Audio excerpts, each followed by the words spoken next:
Right, we'll just let a few more people come in. We're are we live or we just started the recording? Yeah, we're live. Oh, Just hi everybody. started.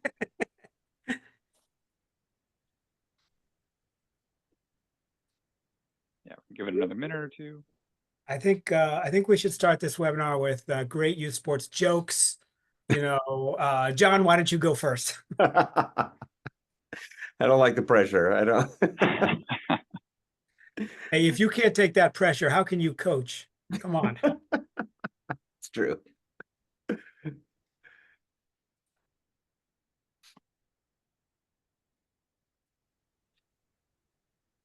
Why don't we get going here? No reason to make other folks who are on time wait too long.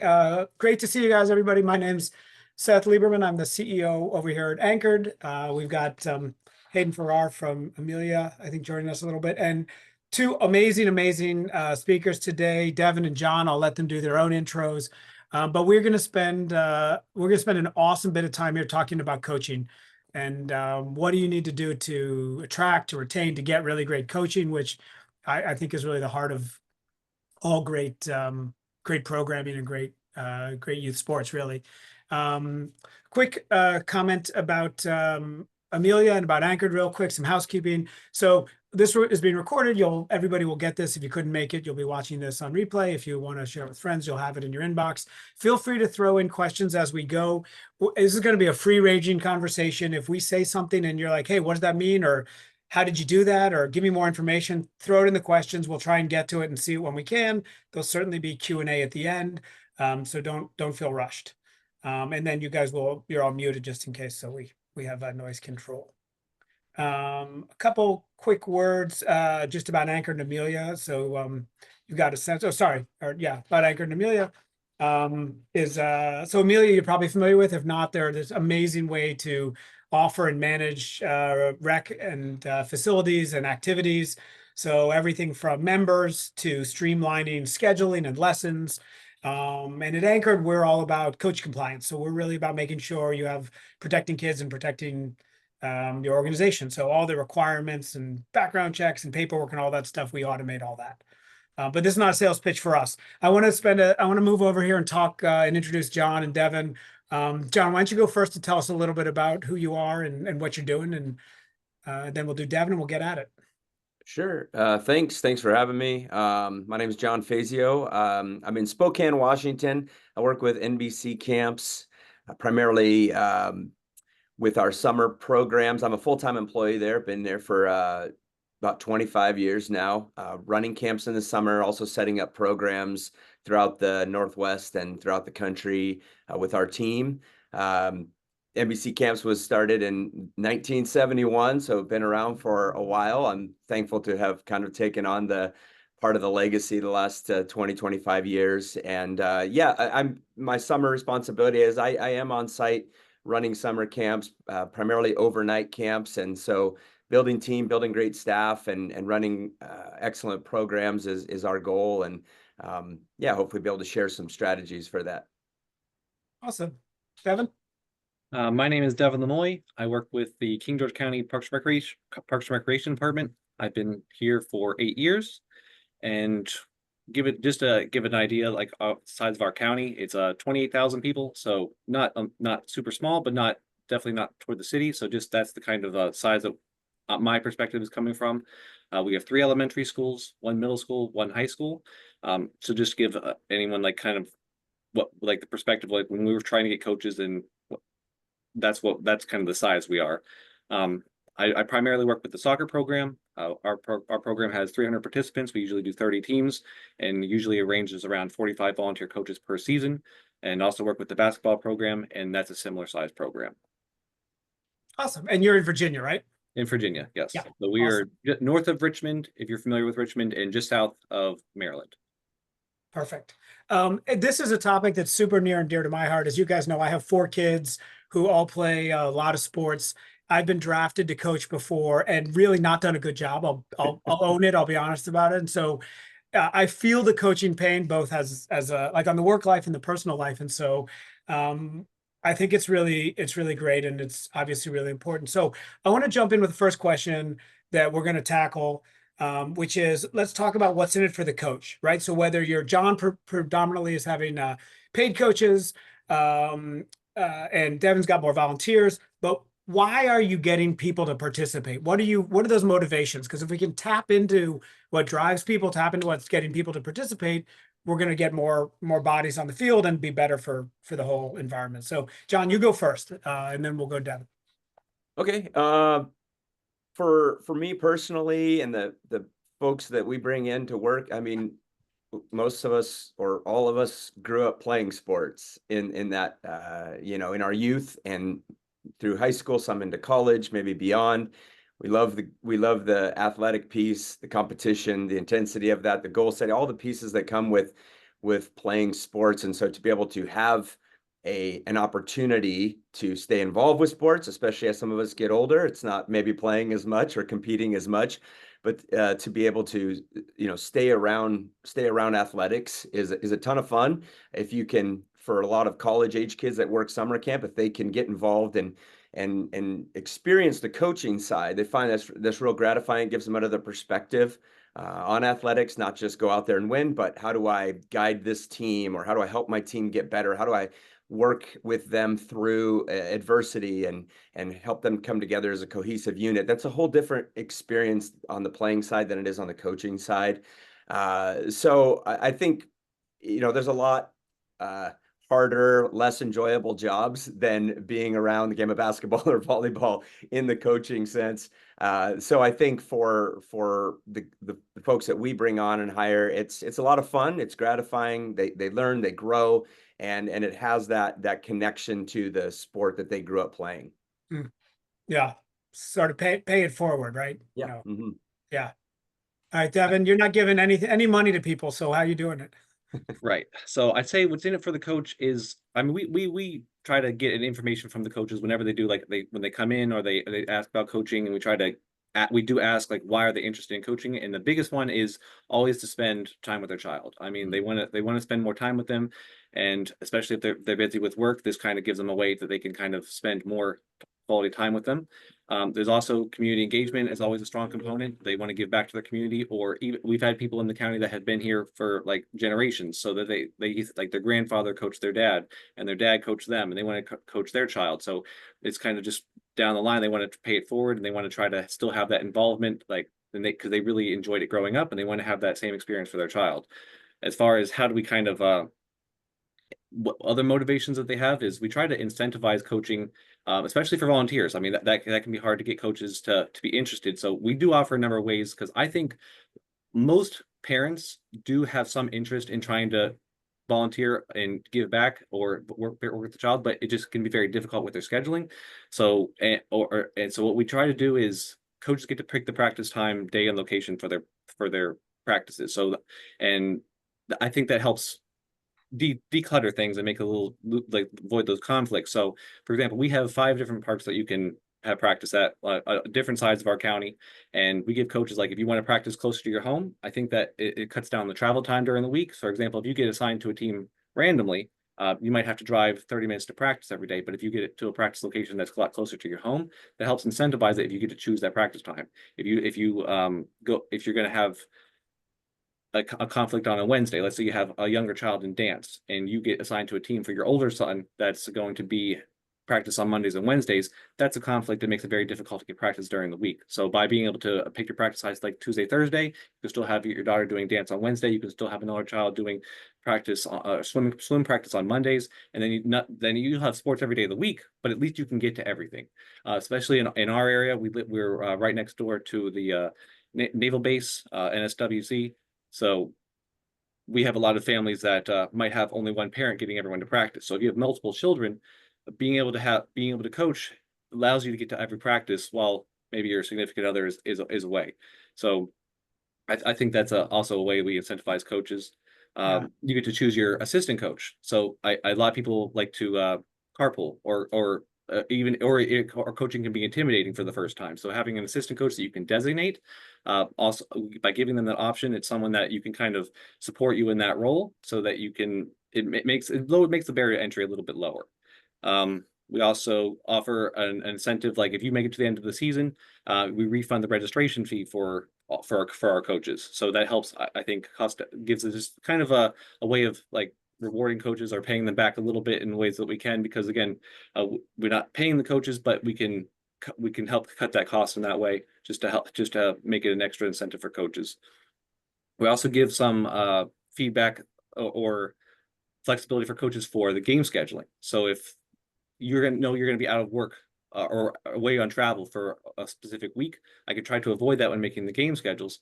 And that allows you to get to be at more games. And I think because that's one thing that when you're working and your schedule is, you do travel for work, coaches think about that and parents think about that going into the season. Like, I'm going to miss these number of weeks. I don't know if I can be a coach, but I would like to, but I just can't do it. So by giving those accommodations, I think it helps incentivize it and makes it a little easier for coaches that otherwise think they wouldn't be able to coach. They can. It's just we have to work with them. It does add a little bit more upfront for administrators, but I think trying to give parents that opportunity, they will meet you if you try to reach out to them and just give them those incentives and try to work with their schedule. Yeah. Wait, are you trying to say that people have lives besides their kids' sports? Clearly you don't know the believe market. it. If you can believe it, they actually do. That's amazing, amazing.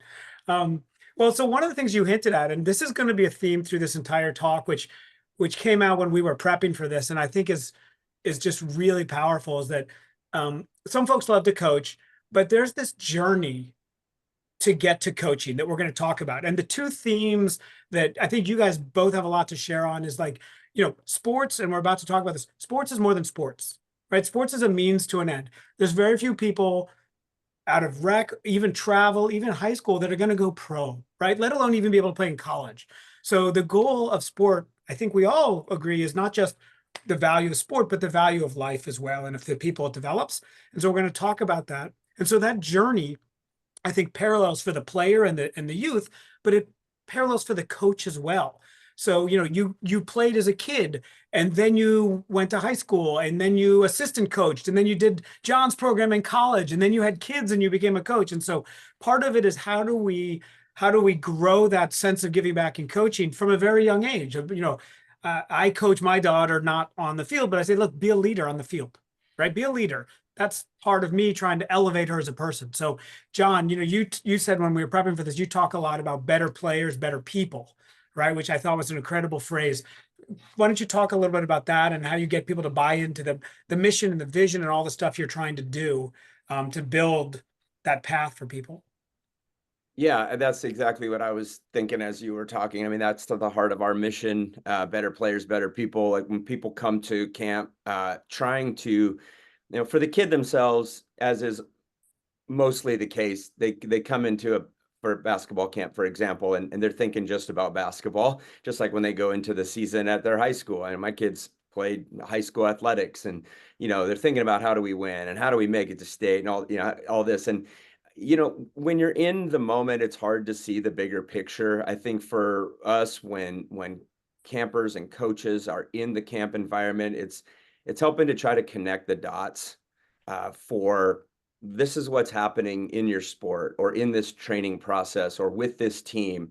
And now, how does that relate to a real life experience once we step out of this sports bubble and into the real world, into our family, into school, into I'm going to be a parent or an employee someday? How do the things that we're doing right here, I mean, obviously my dribbling skills, my shooting skills aren't going to necessarily be, but the process of getting there and learning how to make corrections and learn through failure and communicate well with teammates. There's so many critical life skills that make athletes maybe even give them the edge on an employment opportunity down the road, or help them see how raising their family, the lessons they learned in the sporting environment, help them become better in those settings. So, but again, when you're in it, you're not thinking about that. I know as a young athlete coming through middle school and high school, that wasn't the first thing on my mind. When I stepped away from it, especially when I did step into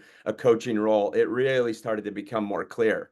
like there's a bigger picture here. And, you know, for us, like we build summer curriculum, we build a theme, and we kind of package this idea of goal setting and family relationships and how do we overcome obstacles. There's a faith component to what we do too. So we bring all that in to kind of help train the total person. Of course, we're on the court 8 hours a day, trying to improve our skills, and that's what really motivates the kids. But if we can also bring those other pieces in and help them see the value, I think they go home with a lot more motivation to put the same kind of effort in becoming a great person as they do a great athlete. And I think that's sometimes the piece that gets missed. Yeah. And John, I think this is really important. So John, you've got a lot of college kids who are your coaches, right? D1, 2, 3 kids who are, you know, want to keep doing it, want to make money over the summer.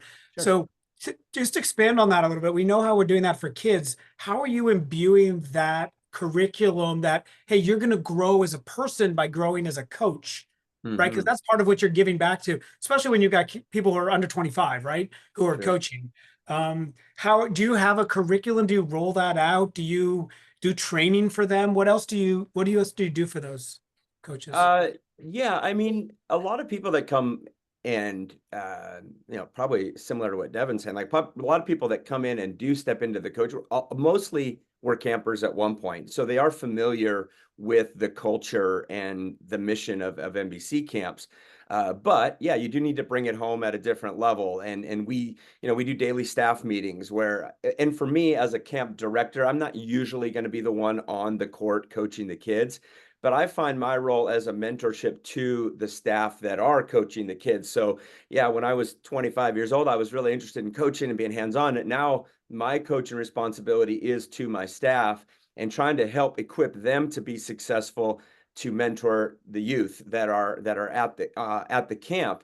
And so when I have daily meetings where I've got my captive staff audience for 20, 30 minutes, I try to find ways. Yeah, we have some logistical things we got to cover and make sure we're doing this on time and cover, but I always try to bring it back to the heart of why we're here.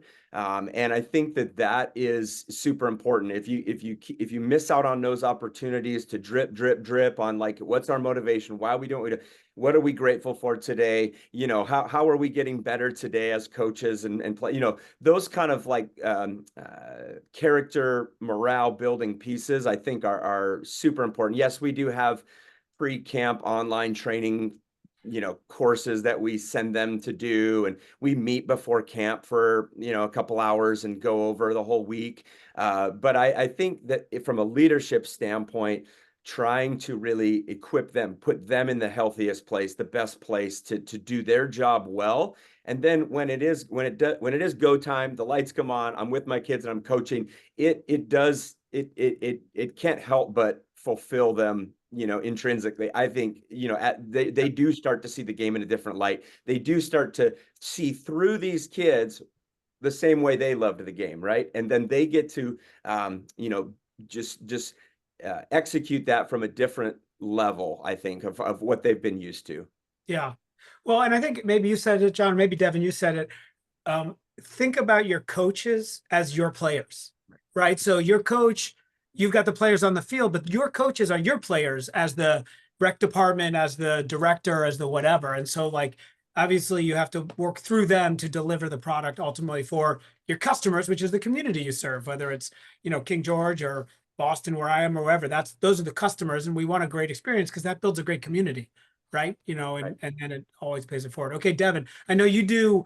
You probably don't do daily 20-minute stand-ups with your volunteer coaches.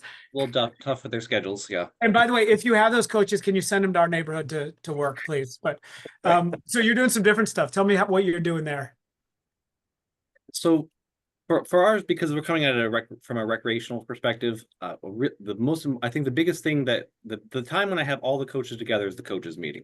And that's when I can really kind of go over like the philosophy for our program and what we really want to achieve for the season. And because when you're coming into it, especially for first time coaches, you might be coming at it from a perspective of playing years of travel soccer, or you might be coming at it from having played at the college level, or you might have no experience with sports whatsoever. So you could be from any background. We're trying to get all those different backgrounds to kind of coalesce with the same mission and idea for for all the children in our program. And we also have ages from ages 4 to 18. So there's a lot of different ages that you're looking at. So because there can be a perspective for the older kids, well, it has to take it a lot more competitive, or for the younger kids, it has to be kind of not focus on any of the actual fundamentals of the game. It's like we're just kind of more babysitting, but trying to get all those under the same umbrella. And think for us, we've really focused on, like, love of the game is number one. Like, it should be enjoying playing the game. But you should also, that means learning the game. So, like, learning about the game, the social side of it, interacting with your teammates, how to get along as a team, how to be a good teammate, I think is an incredibly important part of it. We had practiced the other day for the 3 and 4 year olds, and one of the drills we actually focused on specifically was cheering for our teammates. Like from the age of 3, learning how to cheer for our teammate. Like, what does that look like? Our teammate has the ball, we don't have the ball, but that's okay. We can cheer for them while they have the ball, and when they make a goal, how do we congratulate them? Like, learning how to do a high five, like from the ages 3. But that's the kind of idea we want to put into the coaches' minds and try to have them facilitate and bring to practices themselves, is that we're focused on the enjoyment of the game and learning the game. So that at the coach meeting, I go over that, like, some things that come up, like the mercy rule, scoring. Score dominance is always is something that can happen in youth sports, where you always see something in the news, like a team beats another team like 100-0. And you're like, well, how does that happen? Well, that's the kind of thing that you have to talk about it. I mean, what happens when your team goes up 6 points? What should you do?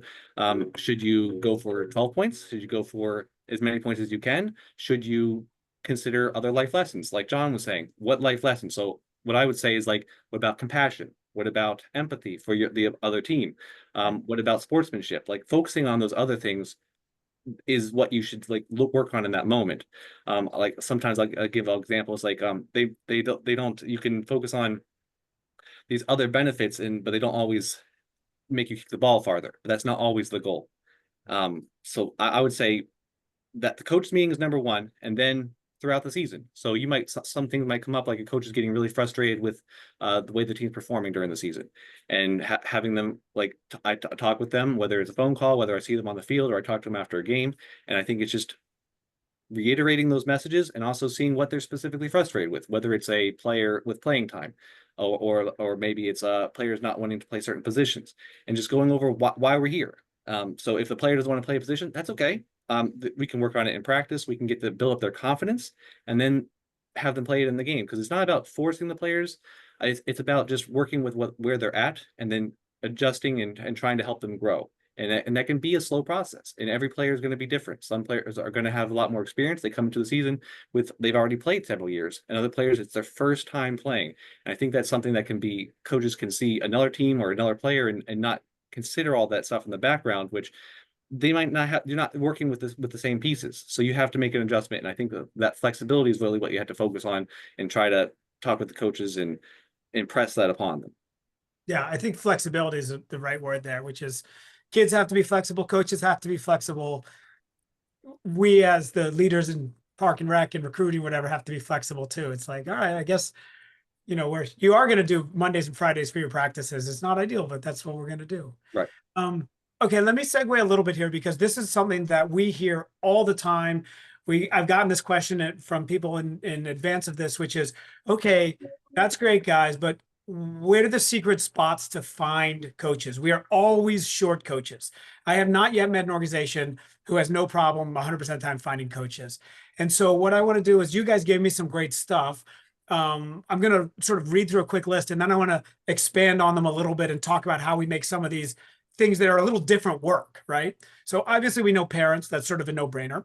But you guys also talked about, again, starting to look early for coaches, right? So if you think about the rec and not everybody follows the full path, but the rec to the travel, to the high school, to the college, to the parent, right? So that journey, how do you get people on that journey, and how do you get them early? So you talked about keep an eye out on the 14 to 17 year olds, right? So go look to poach varsity kids, right, out of the high school. Now, they're probably not old enough to be the full coach, but make them assistant coaches, right? So get them into that idea of coaching early, maybe especially if it's not their current season, right? So where we live, we do, travel soccer and club soccer runs fall and spring, but fall is high school season. So in the spring, those kids have time. So, look early on the varsity teams, boys and girls, look on the 14 to 17-year-olds. Also a great place to encourage refs. People are always short of refs. It's an incredible way for kids to make money and participate in the game, right? Especially if they can get over that awkwardness of standing on the sideline in a giant yellow shirt, right? Or whatever, but they can make a lot of money. You guys talked about colleges, especially D2 and D3. Great place to find local coaches and refs. Networking for referrals. I love this. Devin secretly, he didn't even tell you he did this. He's like, so you find a coach and you make him go find an assistant coach and you get a twofer. So that's a good tactic. And then of course this path, how do we find people along that whole path? So that's a lot of different ideas. We talked about colleges, varsity, schools, clubs. What have you guys found?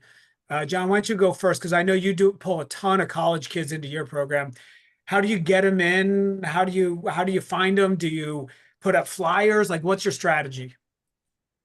And you hit on several of the points there. Again, like there's core people that grow up in the program that transition to become a coach. As you mentioned, when I see a young high school camper who is demonstrating great leadership and enthusiasm and really kind of embodies what we would value as a staff, I start talking to them about that even at 15, 16 years old. Hey, you're only a couple of years away from graduate. Wouldn't this be a great summer job for you? You love those coaches you're working with this week. That could be you.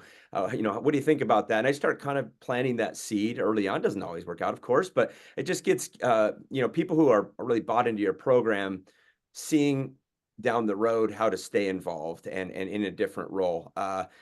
For us, yeah, but sometimes we email coaches, especially of small colleges in the region, ask for high character kids that or they're kids to me because I'm old now, but high character college age students that that have worked with youth, that are great role models that would fit with our mission and what we're trying to do. And so often it is that networking. If I'm short a couple coaches, I'm usually going to the 10, 12, 15 coaches that I have and saying, do you have a teammate that you played with in the last couple of years that, you think would be a good fit, or somebody that lives in the area that would want to, to do a little bit of work coaching and have this be part of their summer employment. So it's a lot of that networking, communicating. I mean, sometimes we're at events, state tournaments, going to college games, and there's ways that you can meet people, introduce yourself to coaches or even athletes. And I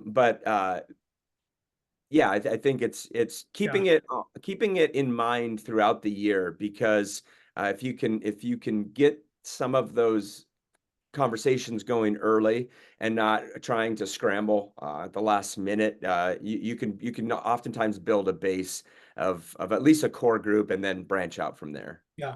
And are you going directly to, let's say, and Devin, jump in here too, are you going to like a high school varsity coach and being like, hey, who do you have this year that's a leader that could help? Are you going to the college coaches, like the D3 basketball coach in Spokane, and being like, yep, hey, who do you have a couple players that would be a fit for us that maybe I don't know yet? And are you sort of getting those guys to be proxies for you, or you don't even need to really? No, I did that exact same thing this year. Talked to the college coach here that works a mile down the road from us that we have a relationship with. Hey, do you have any players? Again, it goes through phases, but this year they had two awesome young guys who graduated high school that are incoming players that are just high energy, good dudes that love working with kids. And I got a foot in the door this summer. I've already started talking. Hey, can we lock in your whole next summer? Are you available for 5-6 weeks next year? So definitely that. I'd say a little bit less of going to high school coaches unless there's some pre-existing relationship there. But we do clinics and training throughout the year too. So again, that same principle is at work there with like starting to, hey, what high school does this kid do? Can I keep in touch the next couple of years? Once they graduate, they're 18 years old, can we start to bring them on board, just even get a start? And then, even if you get them in year one at 18 years old, they still have 3, maybe 4 more years of college. They got a few more summers, and they can kind of build up their coaching ability and confidence, and hopefully get them for a few years. Yeah, build some eligibility. Yeah, there you go. Yeah. All right, Devin, your turn. So I would say for us, so John, like John was saying, he's kind of at the director kind of side, so he's more of a disseminating the information. So, but I'm still in the stage where I'm coaching directly, and so I'd say it kind of starts there for number one. Like I coach the 3 and 4 year olds primarily, the very youngest ones.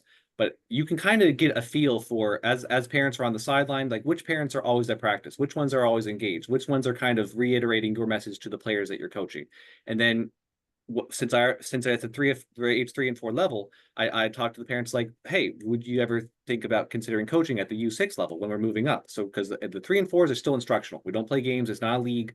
But then when they get a little bit older, they go into a league program where we actually have the volunteer coaches. So I try to identify any parents I think might be interested there, and then see if they could transition into a coach, because I can also have them assist at practice and give them kind of that experience so that they don't come into it completely. Well, like I think that's a lot of the initial hesitation as well, is having no experience. So they kind of get a feel for what it looks like if you're coaching, how to work with young players. So that's where the high schoolers come in. So I try to find one of the high school players or one of the players on our U19 rec program and see if they'd like to assist me at the Pee Wee program. I think it helps the younger players because it's kind of they see someone closer to their age helping instruct them. I think that's a very good example for them. I think it helps the high school player because it gives them that responsibility as a coach, a little bit more responsibility than is just a player. So they get to learn from the experience. And then once they've assisted and they kind of get that more of an understanding, more experience, then that's when we have them potentially volunteer to be a coach in the U8, usually the U8, U6 level, rather than the older levels, just because the age difference, it can be a little too close. And then when it comes to like the leadership or the authority on the field, it can be a little more difficult to maintain. So a little bit more of an age gap. So, but we've had a number of high schoolers assist in the Pee Wee program, and then transition to actually being on a U8 team. So we play spring soccer for the high school. For the high school, we play it in the spring. So in the fall, we have that availability, and we've had lots of at least 7 probably in the last 3 years that would take over a team, or sometimes a group will join together. So it'll be like 3 high schoolers all coaching the same team. And again, it sets a really good example for their players. And I think it really benefits the players. You can see kind of even the benefit that it has, like the very next season, they coach in the fall and then they go into the be like a team captain in the spring, just because they kind of learn that leadership role where all the players are looking up to them, and then they kind of bring that energy when they're coaching, when they're playing for the high school team. Right. So I think that's so it starts like at the very base level, and then try to identify those players. But you can do it at any level. So if I see a game or a practice and it's at the U10 level, so 8 and 9 year olds, and there's like certain parents that are always at practice, always at games, always seem like they're interested, and they also have a good rapport with the players, or they'll talk to the coaches afterwards, trying to ask them, see if they have any interest. And a lot of times what's holding them back is just their work schedules. And then that's when I bring up like, well, we'll try to work with your games, like the game schedule. We can try to block out these weeks, or we can move your practices here, or we can move it at this location, and just trying to find a way that it can work together. And that usually it's pretty successful in finding coaches and parents that are able to step into it and want to step into it and really enjoy it. It's just trying to make it feasible for them. Yeah. And we had Ivory jumped in and said, sounds like relationship building and creating a pipeline is a great way to scout for coaches. Totally.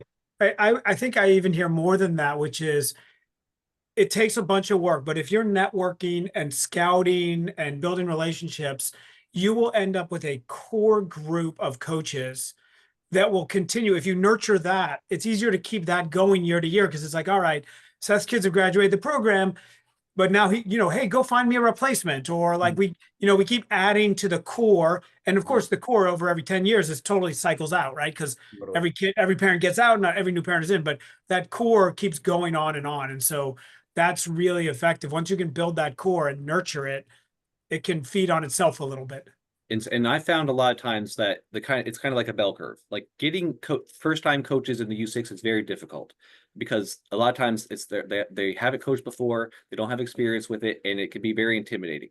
But once you get them into the program, they kind of understand what it's about. They have some of those coaching experience, then they tend to stick with the program. So we actually had more U10 coaches than we could have teams for, just Wow. because they stick with the program. And then, so you kind of at the top, the U10, you have more coaches than you need, and that's what then when they start getting older, that it gets hard again, because the kids that really like enjoy it, like the coaches that coach their child for like four straight seasons, like they got a lot of skills, they tend to go to travel. And so actually our local club team, every head coach for the local travel team started as the Parks and Rec coach. Every one of them.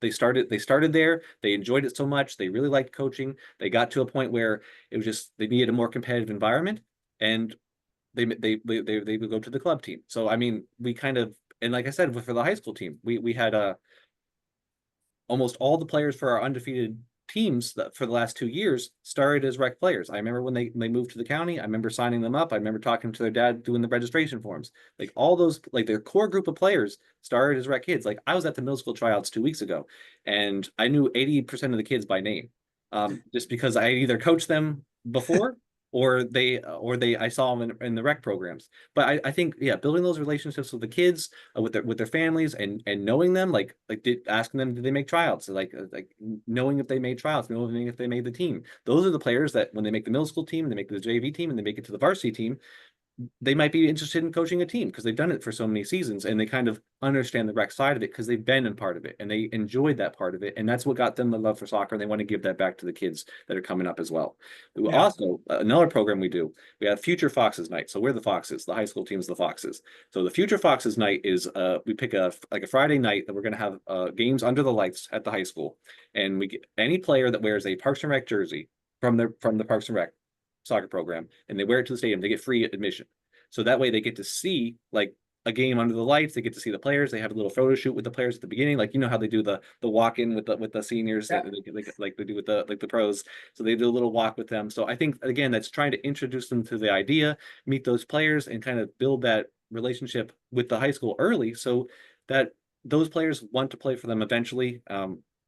And I think, and then those players may eventually be players that are coaches. So I mean, it's a soccer community is what I try to tell them, like from the very beginning, is the soccer community. Like everyone should build each other up.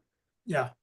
I just want to be respectful of time. We've got some questions coming in already. I know this, we could spend 5 hours and keep talking about this. So we're not ending, but we're going to start to work in a couple of questions. One of them, which ironically came in and is also on our list, is, okay, so we've talked about all the good. Great. Now let's talk about the bad. What do you do, unfortunately, when you get a bad coach? And when I say bad coach, doesn't make him a bad, they may just be a bad coach, not a bad person, right? It's not an indictment or a judgment on people, but it's not always a fit. Sometimes people are in the rec program and they think it's, like the European Soccer League, right? And they're going to get to the finals by goal differential. Like, so sometimes you have bad people, but a lot of times you just have a bad fit issue. So what do you do about that? How do you, again, this is a community, especially in the park and rec department, where, that person's going to be around for multiple years to come. They're not going anywhere if you don't want them to coach anymore. So what do you do about that? Devin, why don't you go first? Because John's just going to say, I fire the kid and I move on. But like, but that's the life lesson. But so, no, I'm teasing. But I think it really depends on what kind of bad coach they are. Now, because there's a very large continuum. So I'd say if you have a coach that is very inexperienced, and that the issue can be solved through additional instruction, additional education, maybe it's more drills, or maybe it's more like talking about how they like team management, or like almost like classroom management.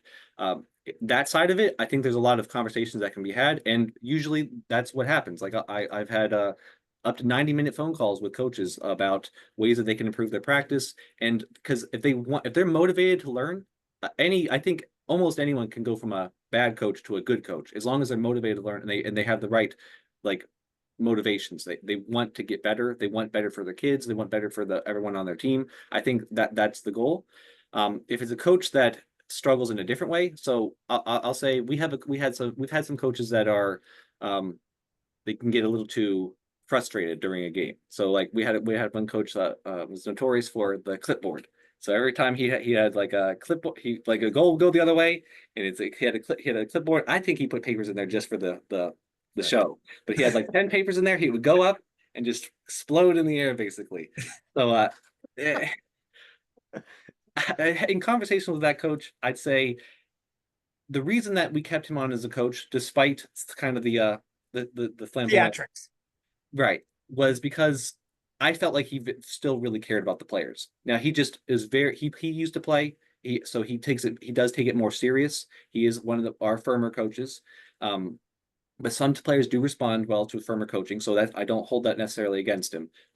It's just talking about him ways that we can improve that, or to try to manage those emotions. I mean, that's something we work with the players, like Don was saying, like teacher coaches like your players. You work with your players on how to manage those emotions, how to manage frustrations during games. Same thing with the coach. I mean, how do you manage those frustrations? How do you focus on the right things so that you're not worried about the outcome? How do you work? How do you focus on development and improvement and players' enjoyment? Because none of those things necessarily have to do with the score. So focusing on those things, and he's improved over time. So maybe it's more of a drops the clipboard rather than the explosion into the air. So I mean, he's still got some ways to go, I will say, but I feel like as long as the coach is making steps toward improvement and they still genuinely care about the well-being of their players and are trying to achieve that, then I can say that they could still be a strong part of the program and still be a benefit to the players. And what about when it's like can't go on anymore? So stage two, I would say, is the coaches that are just a bad fit. They've been in the program a number of seasons. They have really good, I say, good coaching style, good coaching skills. They've developed some very strong players, but they're looking for a more competitive environment. So those conversations are a little harder. I had a coach last season I had talked to about this, that they were treating the games much more prepared, like more like a middle school game, where it's a lot more competitive, where the goal is to win, where we're going to play dedicated positions. We're going to actually have starters at the rec level, and those things were directly against our philosophy. So I had to talk to them about what might be a better fit. So for this season, they're actually playing travel soccer. And so I think that they was just ready for them to move on. Again, it's great having them as a coach. We had a lot of players that request them. It seemed like players enjoyed having them as their coach, but it just wasn't a good fit any longer. And then the third stage is coaches that just one or more ways that it's just not beneficial to the players. And so I don't know if everyone always has the flexibility to do so, but I've had situations where a coach was no longer fit to be coaching for the remainder of the season. So I had to step in as the coach for that team and for the rest of the season, just because it was irreconcilable, the things that were going on. I don't know if we want to go into specific examples, but things that can happen or be like drug or alcohol abuse on the field, or you can noticeably tell on someone's breath or something like that. I think that would be a more serious issue. It's not a good example for our players. It's not something that is going to be benefit to anyone in that environment. So you can talk to the coach and just, are they receptive? Are they like if you say you have to take a hard stance on it, but is this something that we're going to be able to not have for the remainder of the season, or is this going to be a continuing issue? And if that's a continuing issue, it can't work. So in that case, you try to talk to the parents on the team, see if you can find a suitable replacement. Or I would fill in that case. I've coached all age levels, the 3 and 4 year olds all the way to U19. So fill in when I have to. It doesn't happen a lot. I will say that is generally the rare exception that happens, where coaches irreconcilable differences. Another case, we had a coach last game of the season. They were you could kind of tell it was building throughout the season, but you kind of hope you can get through that last game and without any issues. But they just couldn't let this one go. So they were always, their biggest thing was issues with the referee. They didn't like the calls, or they didn't like the calls that would go against them. And in this game, he didn't even like calls that were for him. Every call was wrong, apparently. So he said to the referee, like, "You're gonna have to give me a yellow card." He's like, "Well, I will." And so he gives him the yellow card, and then I'm right on the sideline because his last game for the day was just about to wrap up, and so I'm trying to talk to the coach, like, maybe we should step to the side a little bit. We can calm down a little bit. And he's like, "No, I want my this is the last game, so I'm going to try to go all out." So he's like, I'm going to need the red card." And so the referee's like, well, I really would like not to red card someone in a recreational game. So then he steps onto the field. So he gives him his red card. He said, you're ejected. And then he turns around to me and says, now what? It's like, well, now you have to leave the premises. I mean, for our rules, if you get a red card and you're ejected from the game, you have to leave the premises. Because you could be red carded for anything, and stepping on the field is considering a threatening action. So it's like, well, then we have to leave the field. And so after some discussion, we were able to move him away from the field, and they finished the game with an assistant coach. And so I had a conversation with that coach, and it was a very frank conversation. It's like, this is not a good example for your players. It's not good for the referees, because generally the referees we have are on the younger side. They're learning too. It's not a good for any of the parents to see like that as a kind of like representation of the program. And so I had to ask that he wouldn't return as a coach. He said he didn't want to return as a coach, so it kind of worked out. He actually even gave back his coaching shirt. So he's like, he turned in the coaching shirt. Like we give all the coaches, that's one of the other incentives. We give all the coaches a coaching shirt every season. So that's another incentive if you can add it to your budget. All right, I want to slip over because I want you to talk a little bit about this for 1 second, because you've got you've got 18 to 23-year-olds who are more malleable, right? You know, when you have I don't mean a bad coach, when you got a challenge with one of them, they're not a 40-year-old parent, you know, they're a 22-year-old kid. But a quick question, Jeff wrote in, when do you let a coach continue as a parent after you took over the team? In other words, what do you still let them go to the games if you've kicked them off of being coaching, or how do you work that? So I never want to punish a player for the actions of a parent. So in this specific circumstance, the mother brought them to the remainder of the games, and the father was not in attendance at the games. Again, he was given the opportunity to come, but Yes. we need some kind of show of good faith. So what we worked out was, especially because this interaction was directly with the referee. So we said, okay, you have to attend one of the referee certification classes, like see it from a referee's perspective, like why it's so hard to be a referee. If you've never been a referee, it can seem like all the calls are obvious, but when you're the one standing in the center of the field, I ref some of the games. It's a lot harder. Even like who's it out on? It gets a lot harder. It's up to you, because when you're on the sidelines, you see 80% of them, but you don't have to worry about the ones where you weren't paying attention. And when it's always on you, it gets a lot harder. So I think getting that perspective, and because of the kind of egregious nature of this infraction, he was asked to referee a game. If he refereed a game, we would kind of like equalize it out.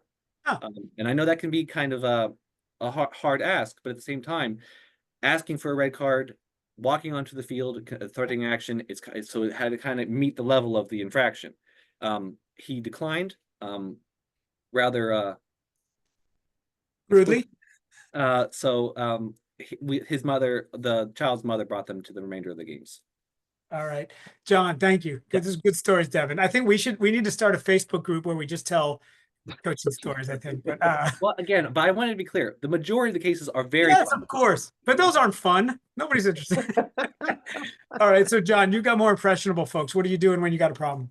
Yeah, I mean, obviously, as you joked, there's always the threat of like you could lose your job, you know, in our case, and it's usually in a small 4 to 5 day setting, and so decisions would have to be made pretty quickly. But generally, and like Devin said, it's rare. I mean, there are policy violations where we've had to let staff members go on rare occasions, and we can't keep them. But generally, if it's just you know, kind of lack of engagement or getting overly intense, you know, those are good learning opportunities to sit down with the coach at an appropriate time and say, here's what I've observed, or here's what your lead coach observed of you, and, you know, kind of involve a few people. We want to help you get better. This is a great opportunity for you to do that, to become a better coach. Maybe it's easy when you're coaching to get caught up in the moment and be overly intense and really want to win, and help them catch their breath, step back, see the bigger picture, make wise choices and discerning, you know, what's best for the kid and the game and the ref and the parents involved. But again, it's unique, you know, and I could probably count on one hand over 20 years where I've had to just say, hey, somebody, you know, you're done, you're not working anymore for us. You know, it just doesn't happen very much. Usually they come in and to be fair too, probably likewise with Devin, like we try to prep them ahead of time. Like, these are expectations. This is what's going to be expected. Here's some professional expectations you're going to sign off on about your, you know, your attitude, your language, your behavior, all these things. And this is what you're going to be held to. And so they know some of that, and they're exposed to a lot of that before they even step in, step foot on campus for camp. And so then when it does come to light, it's not a shock that like, hey, this behavior is unacceptable. We need to have some improvement. We need to have some growth. Let's figure out the best path forward. Right. All right. So if folks have questions, any more questions that we haven't gotten to, throw them in now. The last piece we'll just touch on here is, okay, we've done an amazing job. We've scoured the earth. We've done all these creative areas. We've found coaches. We've enabled coaches. We've helped them get on our mission. What are, a few key things we can do to get them to show up again next year? Because, we're always going to be short. Are there maybe there's some incentives like you get the registration free again, but are there any hooks that you guys can think of where you drop and you're like, hey, come back next year because like you get to move with the team, or you get to do this, or what else can we do to get folks to repeat? Because it can be a thankless job, as we know, right? Well, I mean, if you want the next color, you gotta volunteer again. I mean, Hey, I want a shirt. well, so could we have coaches that have like the whole rainbow of colors, and they'll see another coach and like they'll show up like, oh, I didn't get the yellow one. How come you got the yellow one? So, well, you got to coach longer. So like the experienced coaches kind of have the array of the shirts. So that's one incentive. Okay, so the marketing technique here is, if you're going to do a coaching shirt, which I think a lot of people do, change it up every year. So you got to collect the whole series as a way to like, or every season. point of pride. You got to get them for the fall and the spring too. So yeah, okay. And then you also have the indoor program, the winter futsal. So we have the long sleeves over the winter. So if you come out, it's like on a colder day in the fall, it's like, how'd you get the long sleeve? Well, you got to stick it through the winter. So it's like the whole continuous through. But I'd say the number one thing is just try to make a quality program. I mean, if you say you're going to try to avoid games in the schedule. I know it does make it more difficult. Scheduling for like 300 games, it's hard to manage all those schedules. But if you say you're going to try to avoid these weeks of work, and that's the reason that they volunteered, do that. If you say they can only make make games on Mondays, and you want to most of your games are normally played on Saturdays, then put those games on Mondays for that coach. I mean, that's how they're going to get there. That's how because if they go into the season expecting to be able to deconflict it, and then they have to miss 3 of their games and a parent fills in, that's not always a good impression. So I'd say follow through with those things. Try to keep with those. Make quality programs. So if issues arise during the season, let's say they lose players and they started with 10, they play 7v7, and now they're only at 1 sub. That's very tough as a coach. So if you have a waiting list, pull players off the waiting list. And again, adding players late to the program, it's hard because you have to get them to come in, you got to get them registered, you got to get them a uniform, you have to plan it in advance, you have to update all the rosters, you got to send it out to the teams, you got to update the coach. It does add a lot of pieces to it, but having those extra players, knowing that you as an administrator is going to actually help and facilitate the coach and give them what they need, I think that goes a long way. I mean, they see that it makes the season a lot more smoother for them. They're going to have substitutes. They're not when the players get tired, they're going to be able to substitute in. So doing things like that throughout the season, checking in at practices. Like if you just come to a practice, watch a practice, see how it goes, talk to the coach afterwards. I mean, again, building those relationships. I mean, it is hard. We have, like I said, 30 teams, and they're all over our county in different directions. But I might pick a day of the week, and any coaches at Sedell Brooks Junior Park, I know we have 3 teams practicing. I'm going to go to each of those fields and talk to those coaches and see how the season's going so far. Again, based on your availability, that can be difficult, and maybe you'll do it throughout the season. Maybe one day a week, like for that evening, you'll go out and talk to those coaches at that specific location rather than hitting every location, because that can be very difficult, at least in our county. And talk to the coaches and see how practice is going. Communicate well with them. I think that's a big part of it. Like, when are uniforms going to be ready? When is the coaches meeting? When is the follow-up for the coaches meeting? When is when the game schedules are going to come out? All those pieces of information for the program, make it very accessible. Like on our website, I try to update it, keep it up to date, let you know when it's updated. Send out coaching like articles to the coaches about how to coach. Like if you find any good articles, send that out so that the coaches know that you're still like engaged with the season, because a lot of it is up front, but I think the maintenance of the program does go down, but it's not it's not gone. You can't just set it and forget it. You have to stick with it. Keep like the first week, I always try to referee for the games in the first week, just so I can see, be on the fields. People don't know where the fields are the first week. A lot of times they're the first time, so let the parents know where they're supposed to go. Let the coaches know where they're supposed to go, where they're supposed to stand, and just help keep everything running smoothly. That way, after the first week, that part can kind of be a lot easier moving forward. But again, all those pieces, like if a coach don't is missing a referee for their game, try not to let that happen. Like I know 100% referee coverage can be difficult, but if they see the games are covered, all the game, like the fields are lined, the grass is cut, the goals are in place, all those little pieces make it a quality program that makes the coaches want to keep coming back. Yeah.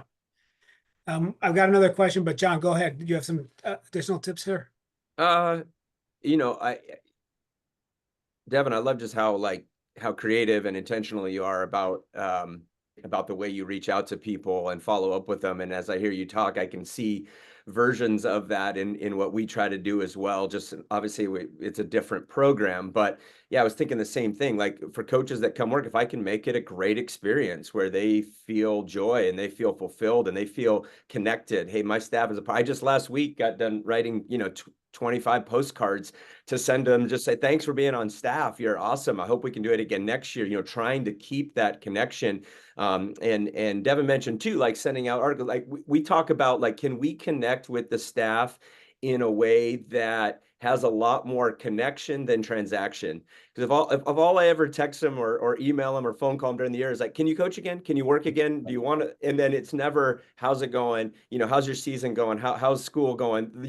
Trying, again, it goes back to the relationship piece, feeling connected. And then also, again, working ahead. So as people finished this summer, a lot of times on the way out the door, hey, keep it in mind for next year. Hey, check your schedule.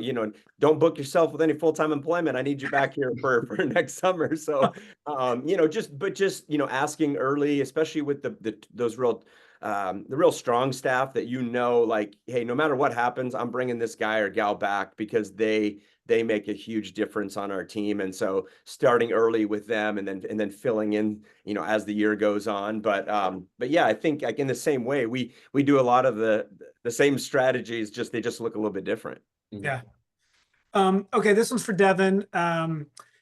So basically the question is, what do you do in the rec program when you got parents who don't think they're coaching rec, right? So it's, like it should be 5v5, but they want to play 7v7, or I've seen an example, this wasn't the question, but like there's no offsides, but they're teaching the kids to play offsides already. Like, what do you do when they're trying to get the kids to be in better condition or play at a higher level than what the program actually calls for? So I feel like one of the things you have to do is give coaches a lot of autonomy. I think there is an importance in giving the coaches a lot of flexibility to use their strengths. And I think as long as those never kind of deviate from our mission. So for example, there's nothing about teaching more rules that's going to necessarily hurt the love of the game or hurt the player's development or hurt their social interactions within reason. I mean, it just depends. Is it working or is it not? If you see a coach and they're really like fired up and they're very intense during games, but all their players are kind of understand that the coach, that intensity is a positive thing, and the players are kind of getting that same mentality, that learning that discipline, learning that responsibility and responding well to it, then great. Then I'm not going to say anything. If I see a couple players or hear from a couple parents that the coach's intensity is causing players to be intimidated, then I have to talk to the coach about that. So we had a situation in the U19 age division, again, older age group. Coach is very firm. He his volume does raise. He knows some of the players well. Some of the players he does not know very well. So the new players coming to the first time playing U19. So 17 years old, first time playing soccer. And he's got other players he's coached probably 4 years that have aged up with his child. And so when he talks to those players, he knows when they're kind of being little knuckleheads or saying like or playing around a little bit more than they should be. And he comes down a little bit harder on them. But they know him well enough that when he has those conversations with them or he says things like that to them, or he has a little higher volume, they kind of know where he's coming from. He knows their family, knows their parents. So I think, but when other players see that, it still comes across very intimidating because those players are usually more skilled. They've played before. So it's like, if they're going to come down hard on this player that has all this experience, and all this athleticism and knows the game, and I'm first time playing and I'm having trouble running the first lap. What happens if I make a mistake? So that can be very intimidating for those players. And so I talked to the coach, like, this is how it's seen from another perspective. And again, how did the coaches respond? This coach, very receptive to it. Like, I don't think it comes naturally to him, but Yeah. what did I tell him? The cotton candy voice. Try that as instead, like a little bit more, a little softer, a little more acclimated to players that are for the first time playing and how they'll respond to that. And he had a conversation with I was at practice at the beginning of it. I told him to have a conversation with his team, like, about that scenario. He did. Like, I can't say his volume will never go above like 90 decibels, but he definitely made adjustments. And I think that's what's important is, again, these are our volunteer coaches. You can't expect them to be world-class level. So as long as they're willing to make adjustments, do their best to make those adjustments and still have the well-being of the children in mind, I think those are parents you can work with. Those are coaches that get better. Because again, players get better every time, but coaches get better. I think that's something that can be underestimated, is that coaches get better over time. They get so much better over time. I had a coach that went undefeated their first season, and it was U8, so 6 and 7-year-olds. So like, wow, I'm the best coach. And then they coached again next season, and then they coached it again next season. And then by their 4th season, they said, that first season I went undefeated, and this season I lost every game, but I was a terrible coach that first season. It was just the way it worked out. Like, at the rec level, you could get one superstar and they score 4 goals and that's the game.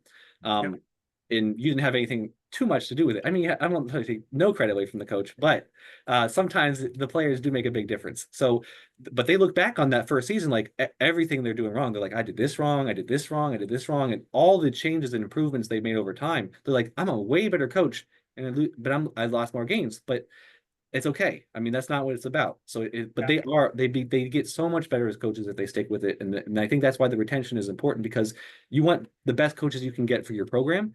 And coaches that coach more are better coaches, and they're better coaches for their players. So, yeah, I think that's. Yeah. All right. Well, I'm going to call it here because we've been doing this for an hour, and I know we could do it for another hour. Thank you very much, Devin. Thank you, John, for incredible insights, sharing all your wisdom. Hopefully everybody got a lot out of this. Your one piece of homework is everybody has to practice their cotton candy voice now going forward. I know I'm going to do that all Labor Day weekend until I get it just right. There you go. But anyway, thank you guys so much. If you want to meet Ankert or Amelia, we'll be at the NRPA annual show. I know we go to lots of other events. If we're in Boston, if you want to come watch the Red Sox lose, the Patriots lose, or the Celtics win, Bruins, I don't know what's going to happen. We'll be here. And the Celtics just got Lonnie Walker, didn't they? I saw yeah. So I think I saw that. The rich get richer. I'm not going to complain. This is not rec. This is pro. So, Right. Thank you, everybody, for a great session, and thanks for attending, everybody. Thank you. Yep.